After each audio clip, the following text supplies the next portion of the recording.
Okay, for the sake of time, we'll go ahead and get started. I want to welcome everybody today to our Engineering and Operations Management Lunch and Learn webinar series.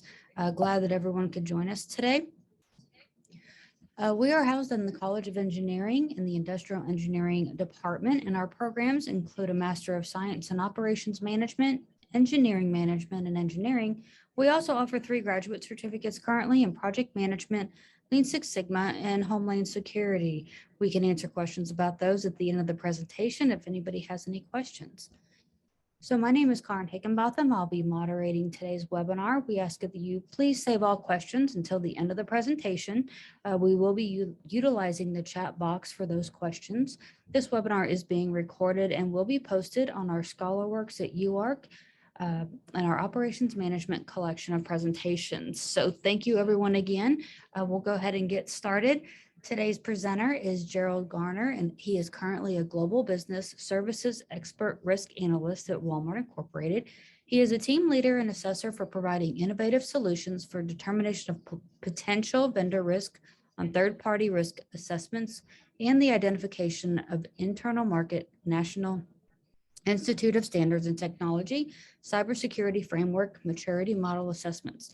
He was a National Field Supervisor assigned to the Office of National Examinations and Supervision, where he provided leadership and managerial direction in developing safe and sound operational examination processes over his 10-year tenure. He has worked in the information systems cybersecurity field for over 35 years as a dedicated information cybersecurity engineer and educator. His certifications listed here, which we can have any questions at the end of the presentation on. So I'm going to go ahead and Jerald, I'm going to hand it over to you. Welcome. This is the third-party risk management webinar on cyber supply chain risk management. Yes, thank you. First of all, I appreciate the opportunity to do this lunch and learn, and at the same time, I hope you have questions. If I cannot answer them, I will locate the solutions to the questions and get back to you. First off, let's take a quick look at what I'm going to cover. Many may say, why are we so concerned about vendors? Well, we're going to learn that as we progress through this, and there's some statistical information out there that should get everybody's attention, especially if you have a business and you have third parties that help you handle your critical services or critical systems. Next area, we're just going to look at some vendor compromises that have occurred, which will support the concern. Potential risks from vendors to a business. Why is it so important? And I've got some statistical information. We'll discuss who is prepared, what is at stake, the potential challenge for businesses who are going out and soliciting third parties to assist them, and managing that vendor risk, and then validating the vendors to make sure they are secure. And then the last very component is some references on where I solicited most of my information from. What's the concern? Well, it's a rising threat. 51% of all businesses have suffered a data breach caused by a third party. The next bullet is about, of all the breaches that have occurred over the past 12 months, 44% of those were linked to a vendor. Now, if you have paid attention to the news over the years, you'll know that Target was breached about 5 years back because their HVAC system vendor had access to their core network. And once they had access, they were compromised. And then the attackers, bad guys, hackers, however you want to reference it, they go by all different names these days, broke in and basically took over a lot of the Target financial components. At the same time, Target stocks dropped. You may ask, well, okay, so Target's back, Target didn't get hurt, but that window that they were compromised and that window that the public opinion went against them, that was a lot of loss in revenues to them. The impact of these, it's estimated at 3.92 million is the average cost of a data breach. Almost every day I receive cybersecurity information on breaches that have occurred and what the cost of those are. And 3.92 million is, a lot of people will argue that, but when you look at the direct and indirect cost of a breach, you'll figure out very quickly that it's very costly. 150 million is the average cost, $150 is the average cost of each lost record.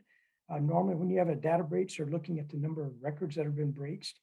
If you go back a long ways in the Veterans Administration, somebody lost a hard drive with all the veterans' credentials and information on them. $150 a record for 21 million veterans. That's quite a drop in the bucket, isn't it? 4.29 million is an adjusted average total cost of these data breaches overall over time. So that's primarily concerned. Our personal data, PII, our health data, our financial data, all that rolls into being a concern for the public. And then if a business has that and tracks that and manages your data in the system, you should be concerned as a customer as well as a business unit who should be concerned about protecting our customers and livelihood. Some examples, Audi, Volkswagen. This happened in March. A vendor left customer data unsecure from 2019 to 2021, 3.3 million records. Now take that $150 a record and multiply it out. You'll get the drift. Another one was 1,500 companies affected worldwide by this entity. A Swedish grocery retail co-op chain was forced to close more than 800 stores because of this breach that occurred to them. Our evil demanded a $70 million payment in Bitcoin to decrypt. Now, what this originated from is ransomware. As you've probably heard, in the news, ransomware is alive and well, and it is the chosen methodology to reap benefits quickly from a hack or a compromise of a system. Now, this session is not about talking about ransomware or data breaches. It's about getting to some of the root causes of why these occur and how to protect against them. So, but 70 million payment in Bitcoin to decrypt. And I'll give you a quick feed on how this works. Normally, a bad guy will infiltrate a business. They will do a credential steal from a executive. Once they got those credentials, they will then sit in the background and watch like they were a normal user of the system. And when the time's right, they will place themselves in a position to encrypt the entire system. And once it's encrypted, nobody's going to get to it unless you have the decryption key, and that's what they're charging all that money for. So a lot of healthcare, a lot of municipalities, a lot of different entities have been hit by ransomware in the recent past. SolarWinds was a big hack that occurred. Now, the big thing about SolarWinds, they took a piece of software, somebody opened it in their email, and in the process of doing that, they basically were able to take over a component of Orient, which is the software that everybody scans their networking infrastructure with. I think it was like 300 of the top 500 entities in the United States, all the military branches of service, all the Department of Defense entities, all the governmental entities all use, guess what? SolarWinds to do their searching on their networks for vulnerabilities and gaps. When this occurred, everybody got hit. The SolarWinds is a vendor of all those entities. So that was a devastating hit. It's been cleaned up now to my knowledge, but even so, it's a bad hit. Cardinal Pipeline, you may have heard about this one. This is the pipeline that they shut off all fuel to Georgia and the East Coast based on the pipelines that had digital systems on it that control the volume and flow of fuel oil. The entity that actually done it is known as the dark side. They ransomed it, $5 million was paid, and the system came back up. My question, and anybody who pays ransom, is, okay, you got your system back up, but is the integrity of the data still there since they've controlled it for a day, 3 weeks, 4 weeks, or a year?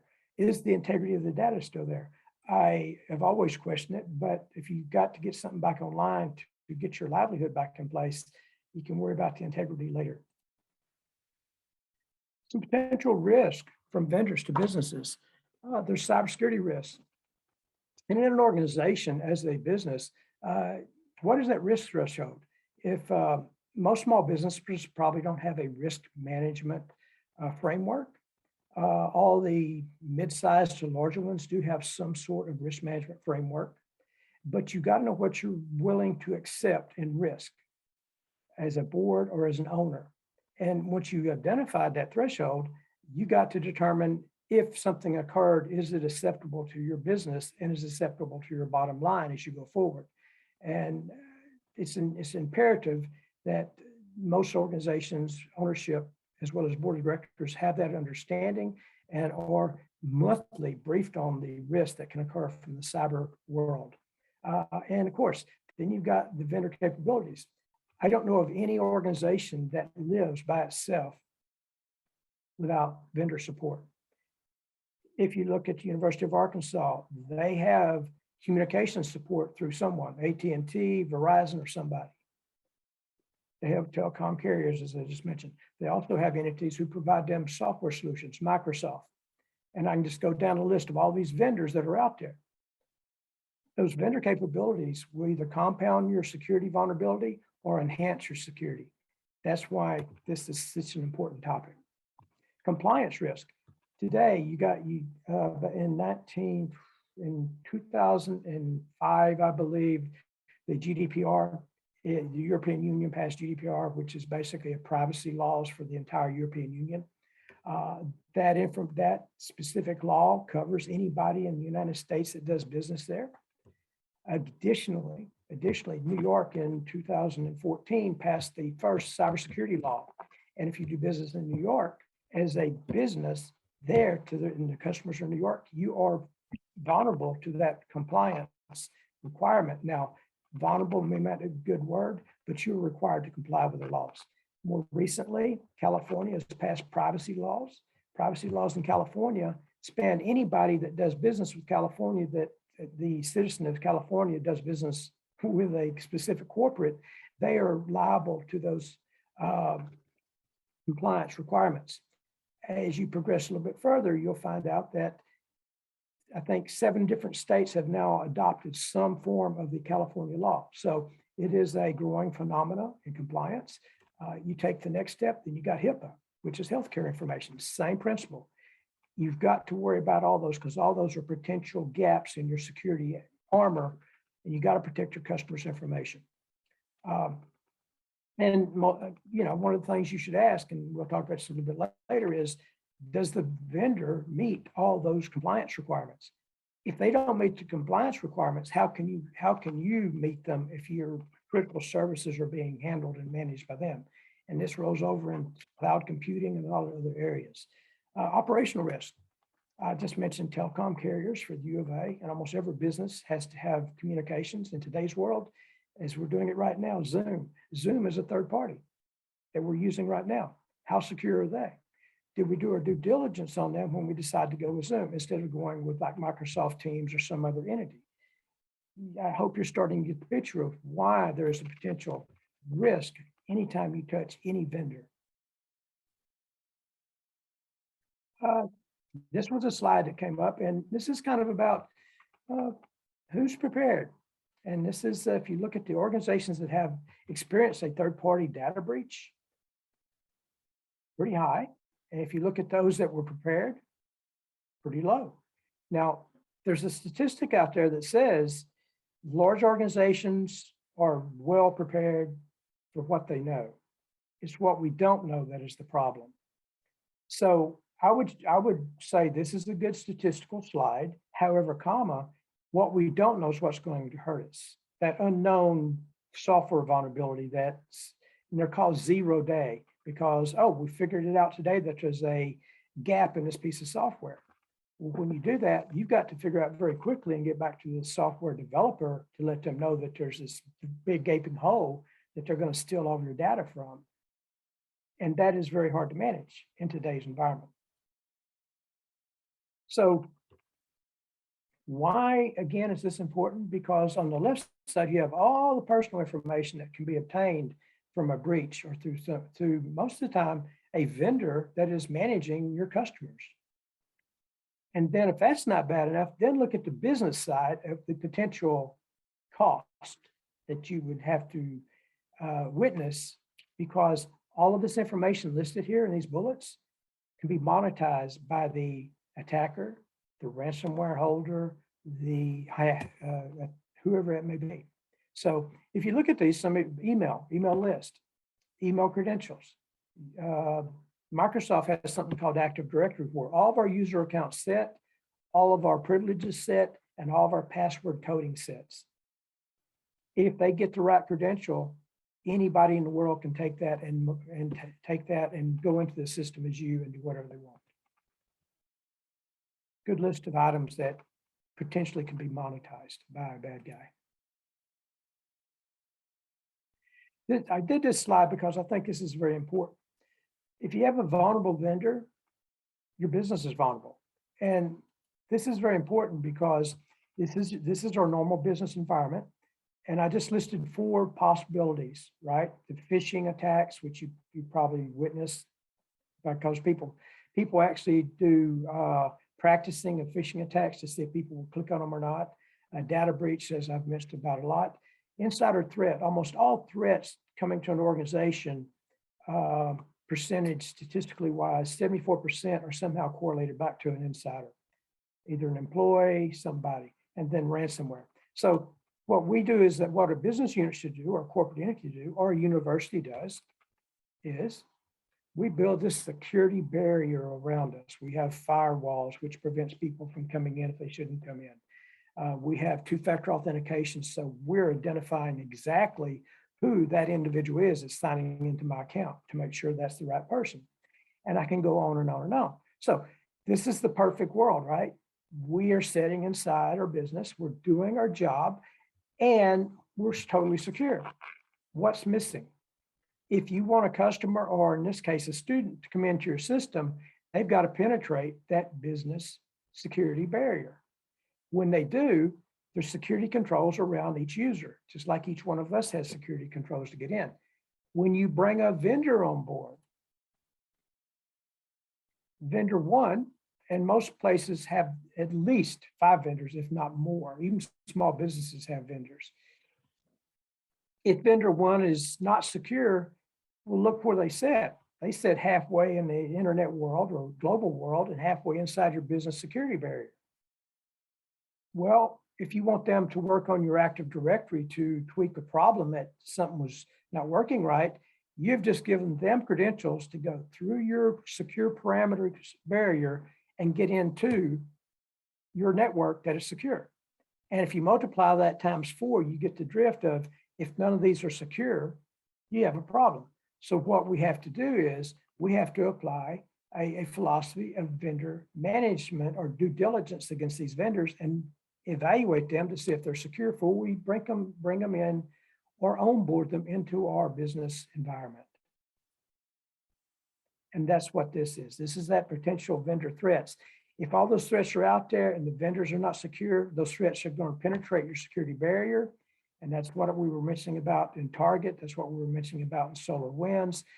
Once they have credentials, you better manage them, because if vendor 3 dropped off and we didn't remove their credentials, well, that hole is still there to get into the barrier. It's just nobody's compromised it yet. And you never know who's going to figure out how to compromise based on these vendors being there.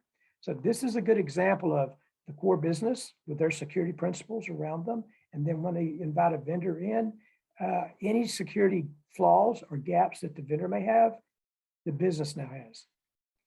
If you're IT and you're trying to explain this to the board of directors, it's not going to go over well, I can tell you right now. So managing the vendor risk, vendor onboarding. First thing should happen is a due diligence process. It should be a vendor management program. There should be policies, procedures, standards.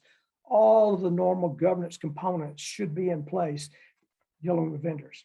And some of the same stuff that the business deals with on security should be overlaid into that due diligence process to see if you can validate that vendor to be secure. That's actually what I do at Walmart. Delineate responsibilities. Who is responsible for what? Normally, a business contract will have something called a service level agreement, and that can be based on operations. If you're going out and purchasing stuff from a specific source, that connectivity must be up 99.9%. Or they're not reaching their service level agreement to be for somebody to go purchase those products. And you should outline who's responsible for what. And in cooperation with the third party, who is responsible for what? Is it the third party? Is it our associates, or is it our business people, employees that should be responsible for this?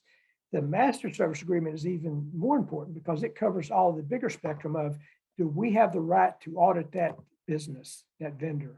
Do we have the right to do another assessment of if we see, if we hear that if SolarWinds is our vendor, and all of a sudden they're on global news saying everybody's been popped because they got broken into, we should have the right as a business to go in and look at that entity and say, okay, did you fix it? And if you didn't fix it, you need to start weaning this out of your system because we're moving somewhere else that we know they're secure. This is very important to boards of directors and all management at any given location and within a business. Know your vendors, maintain a vendor inventory. I can tell you right now, because I worked 10 years with vendors in the National Credit Union Administration. I've been with Walmart for 3 years now. I can tell you that most organizations do not know who their vendors are. They know them, they use them, but if we said, give me the vendor that handles this, they will probably have to dig into the files and databases through procurement to figure it out. An interesting statistic come up as I was looking through all of this and as I've studied this over time. Procurement, when you go to procurement, you identify the vendor, you say, this is good, I like them, I've done my whatever I do to make sure they're secure, primarily a security assessment or risk assessment, and I think they're good. It stops at that point, and procurement has no interaction with any security gap analysis or anything because they're trusting the business unit. So let's talk about business units for a minute. If the business unit is accounting, what do they know and understand about InfoSec and cybersecurity? So what I'm trying to say is, as you go through this process of managing the vendor, InfoSec has to fit into that equation at some point, preferably right before the contract signed, way before the contract signed, actually. So if they're not secure, you can adjust who you're getting as a vendor before you get too deep. Once you're inside and once the vendor's working with you already, and you've got millions of records flowing through them, detaching from them is a physical and virtual nightmare. So some other components, classify the criticality of the vendor. Are they high risk? Are they moderate risk? Are they low risk? And this goes back to something called a business impact analysis that almost all businesses should do against business continuity planning.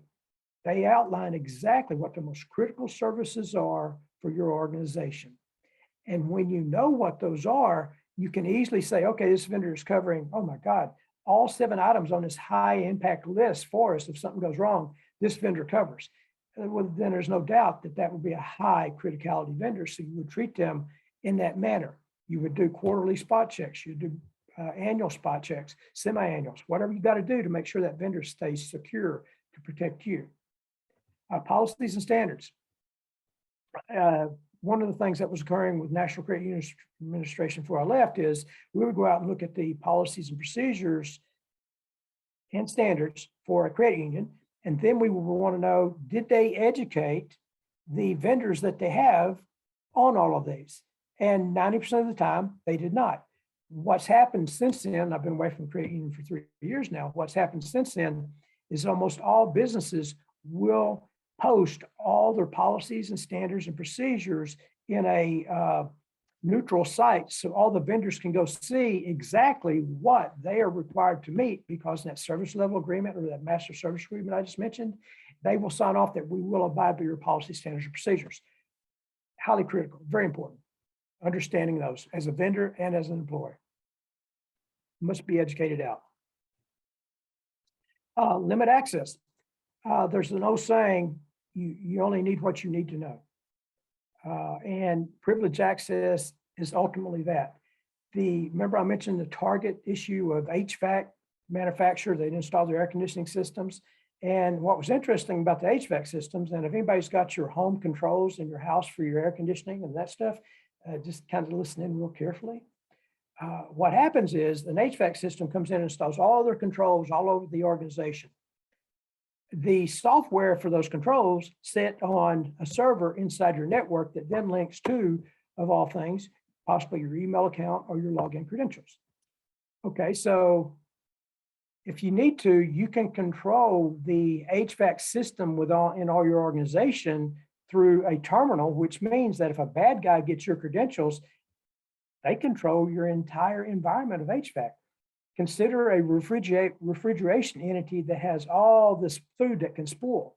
And I'm going to hit you with ransomware because I control the key to the refrigerator. What are you going to do? You're going to pay the ransomware. So the important thing about this is know exactly what that access is and restrict it to the extent that it cannot be compromised in any way unless there's another control in place that can block it once it's determined. Very hard to do in today's ransomware timeframe.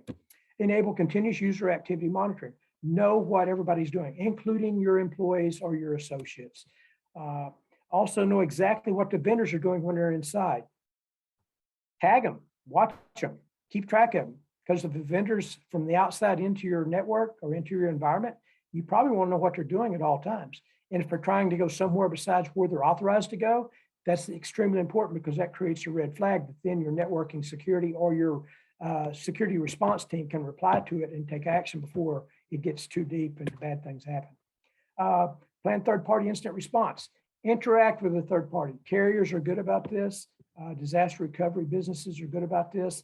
They want to interact with you when you practice and do testing.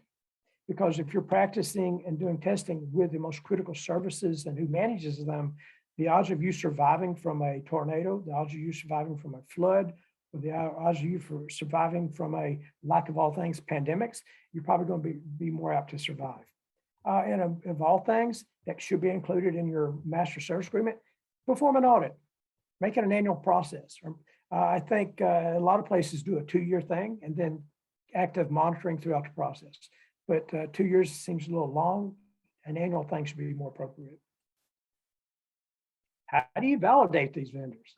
I mean, if you look out there at accounting firms, lots of them.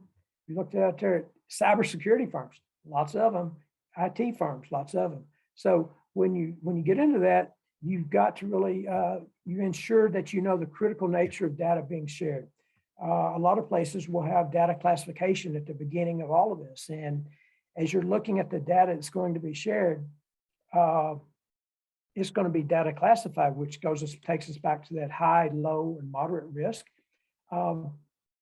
Because GDPR and some of the laws in California deal with privacy, they tell you what data classification is.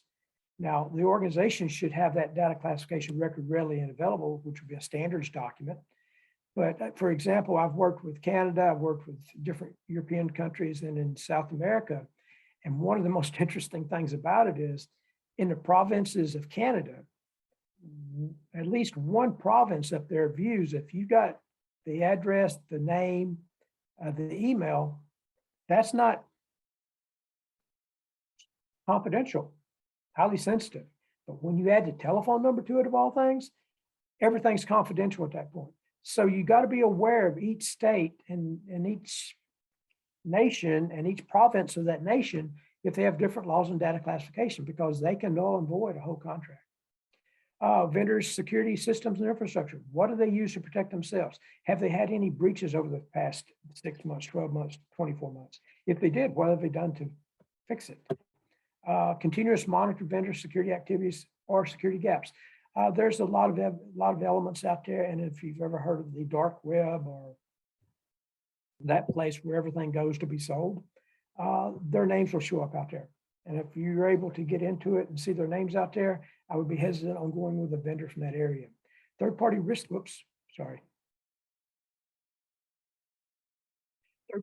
assessments are completed.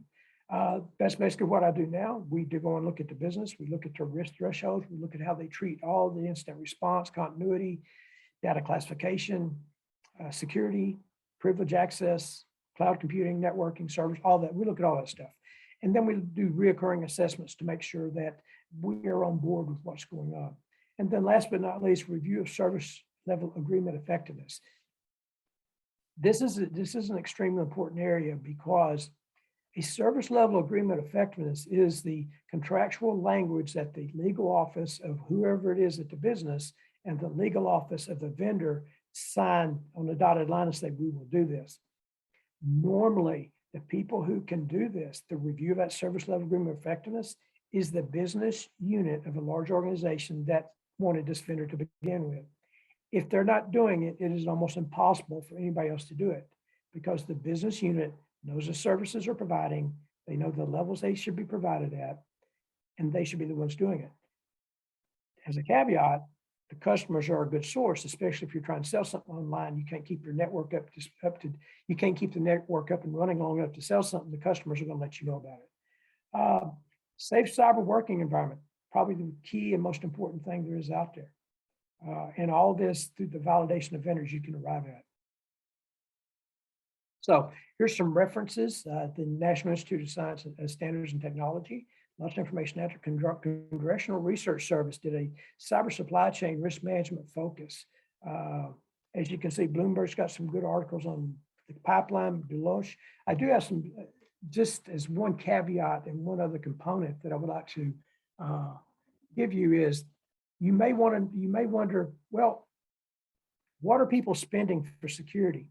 Deloitte did a study and they did it per employee because employees, for lack of, I'll just say it, employees are your weakest link. And that's at all levels. That's the employee that signs in with a card and leaves the door open, or that is the employee that handles the top secrets of your organization, or that is the president of the organization who is weak with the security because they're invulnerable. Everybody's vulnerable. So financial utility, which is that banking, when it's a financial entity, and utility means that's the software applications used on your mobile device. I can go on and on and on. $4,375 a person per year. That's the top. Then you get into service providers, internet service providers, Google, AT&T, Verizon, all those guys like that. You're talking $3,266 per employee. So you start adding up this cost per employee, you see that cybersecurity costs a lot of money. Banking, $2,688. Consumer finance, non-banking, that can be consulting, it can be all types of things, all types of accounting firms. $2,348, and insurance, which is the logical one, is $1,984. What I find very interesting from this list, now this is a top 5 list, but what I find interesting that's not in this list is healthcare. Healthcare touches everything you've got. They touch your insurance, they touch your financial records, they touch your personal data. And I will say, I'm also surprised to see that education is not in here anymore, because education touches your healthcare records, touches your finances, touches your personal information. So it's an interesting little blurb that's very interesting. So another question you may have based on what I've covered is, what drives the InfoSec? What drives a business strongly to get InfoSec done? Well, InfoSec Resources is a research firm, and they've said that regulatory compliance, 65%, 69% of the 500 people they surveyed, regulatory compliance drives their investment in InfoSec. My personal opinion is that's probably not a good thing to drive it, because guess what? Regulatory compliance is all over the place. And if you get hit, even if you're in compliance, I'll give you an example. Target was in compliance with PCI the whole time. They got busted, and they got busted twice. Reduced incidents and breaches, good one. That because they want to stop their attacks on them. This is keeping up with the evolving threats. Now, as long as that's done over a 6-month or average of threats instead of chasing the news media, that's a good solution. And this is probably this is one I would say probably should be most important, especially for any entity that depends on their customers for their livelihood. Maintain their reputation in the industry, because there's a risk variable out there that we can't answer, and we cannot answer what's going to happen to our reputation amongst all of our customers if we get hit by some type of major breach. We cannot answer that because there's no measurement, because it's an individual thought process that determines how they're going to treat you as a business if it's reputational. And last but not least, investigating and responding to events and incidents. And that was 40%. Let's see. And I'll give you one last one. Who is most likely, what industry is most likely to be hit by a breach? And I'm just going to give you a list. Small business, healthcare, finance, energy, the pipeline, the Cardinal pipeline, that was the energy hit. Banking, and education. And last but not least on this list, government. So when you take all of those, now, interesting enough, remember we've seen finance and the cost, that how much money people spent. We've seen banking in there. The rest of those didn't appear in there. Now, the Small Business Administration has done a survey, and they have found that 88% of small business owners felt they were vulnerable. And of that 88 of the survey they did, 43% had a breach, which is half of the small businesses had a breach from that process. At this point, I'm gonna open up for questions, and feel free to ask whatever you would like.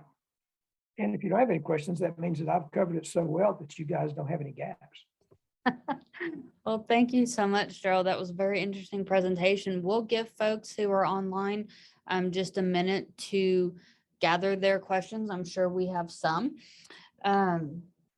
We'll go ahead and just quickly cover that we do offer a Master of Science in Operations Management.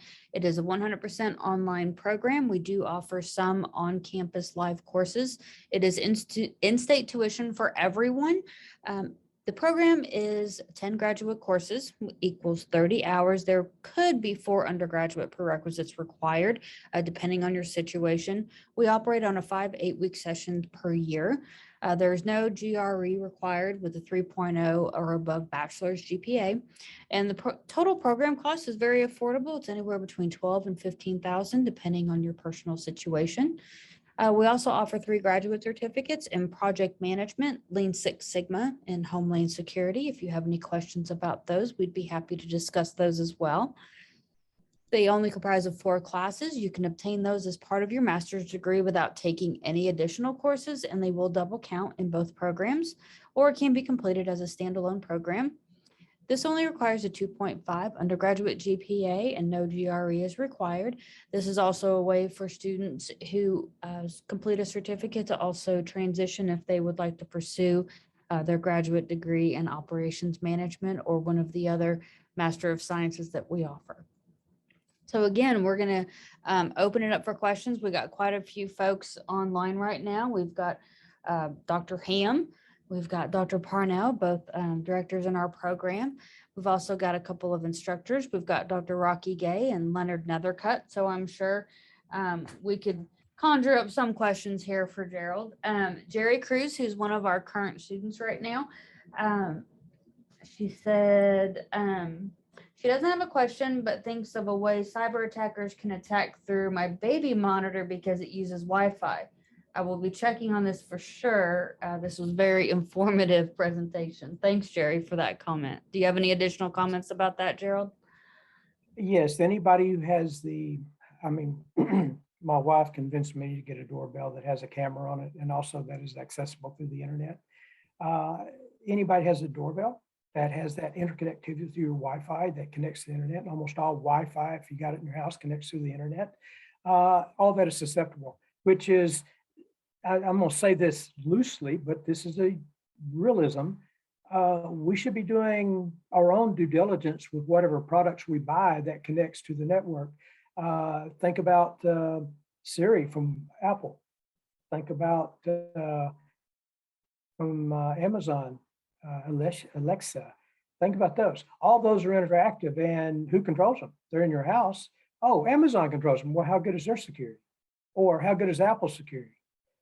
We're in really a world today that it starts with us, and if we understand it, our businesses are going to be much better protected because we're taking what we understand from a home environment, because we're, for lack of a better term, we're internet mobile now across almost all households.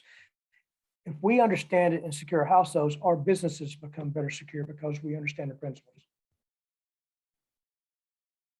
So Lisa has a very good point. She says, sometimes I receive work emails. She's an employee here. She's an advisor in the MSOM program. She goes, sometimes I receive work emails that seem bogus. And of course, we report them to the IT services and usually get a reply that it was sent as a test. Is this a good way to check to see if employees are vulnerable? That very, every bit, including when I work for NCUA and where I work at Walmart, all businesses should practice this. They should practice a testing of their control system. And the only way you can test employees or associates or in that manner is to send them bogus information. I will tell you that and there's remember I told you about that business security barrier? That security barrier consists of firewalls to prevent people from going where they shouldn't, consist of email filtering systems that block stuff like that, and a lot of other things. They are so good at getting stuff through these systems today because they study them to break through them, that if you were to open an email that you did not request or you were not expecting, that it is the potential to break into your computer and take over your computer and reach your credentials. The rule of thumb is when you get one of those that seems bogus or seems out of the ordinary, don't open it, put it in a trash can or contain it somewhere and then get in touch with the people that should be got in touch with that handles that stuff in your technology office. Great. Dr. Parnell is weighing in here. Thank you, Dr. Parnell, for being with us today. He has states that can AI be of use to detect breaches or employees who could be insider threats? I will say one thing, AI is based on positive intelligence and data collection. If the information being collected is garbage, that's what you get out of it. However,